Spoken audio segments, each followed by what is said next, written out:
अच्छा जी, तो teacher add करने के बाद जो है आपने अगर टीचर को सैलरी पे करनी है तो यहाँ पे आप जाइए टीचर मेन्यू में से सब मेन्यू आपके पास टीचर सैलरी होगी, उसे सिलेक्ट कीजिए। और बहुत ही आसान सा तरीका है, आपने क्या करना है सबसे पहले आप शिफ्ट सेलेक्ट कीजिए।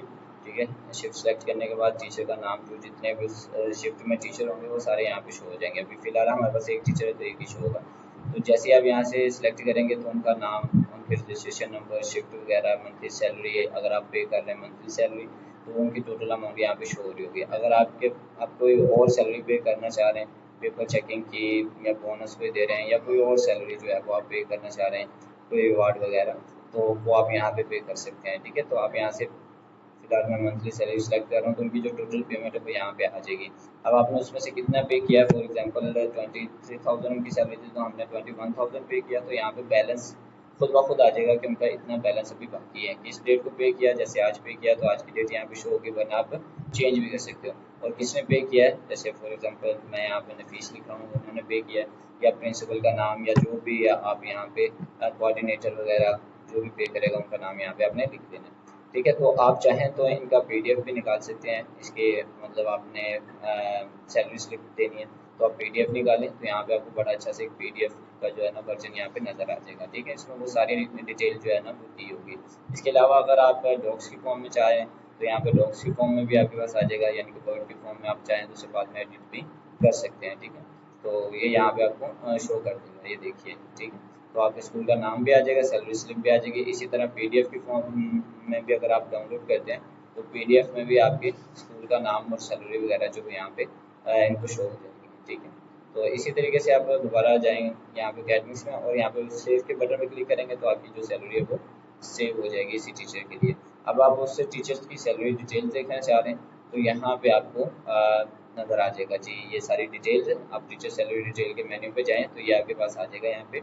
अब इस टीचर को हमने सैलरी पे तो की है, लेकिन अभी यहाँ पे अगर हम इंडिविजुअली डिटेल देखना चाहेंगे तो हम इस बटन पे क्लिक करेंगे, क्योंकि ये अभी हमें सारी जो टीचर, जितने भी टीचर्स हैं उन सबका इंडिविजुअल जो है ना कलेक्टिवली यहाँ पे शो करेगा। और अगर आप फिल्टर करना चाह रहे हैं तो यहाँ पे टीचर को बाय नेम आप सर्च कर सकते हैं, और शिफ्ट के हिसाब से फिल्टर करना चाह रहे हैं तो आप मॉर्निंग सेलेक्ट करेंगे, मॉर्निंग के टीचर आ जाएंगे, इवनिंग को सिलेक्ट करेंगे तो इवनिंग के टीचर्स आपके पास आ जाएंगे। आप मंथ के हिसाब से भी कर सकते हैं।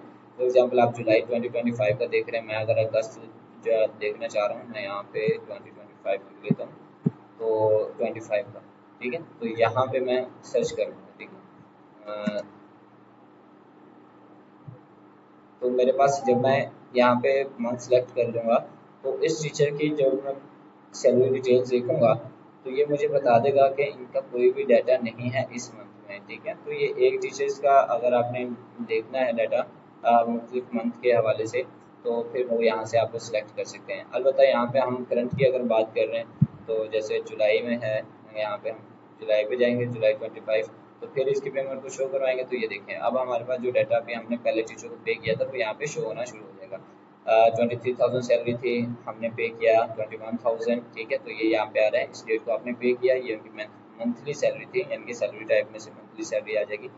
इतनी अमाउंट आपने पे की, इतना बैलेंस रह गया, फलां बंदे ने इसको पे किया और अभी ये अनपेड है, मतलब टोटली जो है पेड है नहीं है। यहाँ पे आपको नजर आ रहा है कि पेड है, यानी कि कुछ हमने उसे पे कर दिया है, और यहाँ पे भी अनपेड है। और आप बाद में अगर टीचर को बाकी सैलरी जो उनका बैलेंस रह गया था वो पे करते हैं तो आप यहाँ से जैसे मैंने अभी ये एडिट का बटन, यहाँ पे एक्शन एक्शन के नीचे ये एडिट का बटन है, इस पर क्लिक किया तो ये मॉडल शो हो गया। अब मैं यहाँ पे मैंने पे कर रहा हूँ तो मैं एडिट करना चाह रहा हूँ तो मैं 23,000 कम्प्लीट कर दूंगा, अपडेट कर दूंगा। अगर आपके पास कोई और सैलरी आपने पे की और फिर उसमें वो उतना ही ऐड कर लें, आप कितना बनेगा टोटल अमाउंट यहाँ पे लिख दीजिए और इसे अपडेट कर दें। ठीक है, तो ये खुद ब खुद ही आपके पास आ जाएगा अपडेट। आप ये देखें यहाँ पे आपके पास ये स्टेटस इसका अपडेट हो गया कि ये पेड हो गया, मतलब टोटली तौर पे इनका बैलेंस वगैरह कुछ भी नहीं है, हमने टोटल इनको पे कर दिया है। ठीक है, तो ये टीचर की सैलरी के हवाले से जो है ना डिटेल्स वगैरह थी। आप इसको एक्सपोर्ट भी कर सकते हैं। ठीक है, आप चाहें तो ये आपके पास सैलरी की डिटेल्स आ जाएंगी। ठीक है, ये वो टीचर जिसकी आप सैलरी चेक कर लेते हैं। ठीक है, ये आपके पास पीडीएफ फॉर्म में आ जाएगा, आपके स्कूल का नाम, उसका जो है वो यहाँ पे इमेज आ जाएगा, सैलरी जो है वो क्या है।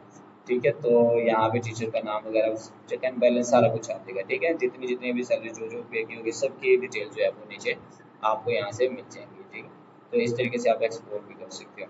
तो ये हमारे पास था टीचर सैलरी डिटेल्स के बारे में और टीचर को सैलरी कैसे पे करनी है। और बाकी इंशाल्लाह ये बाकी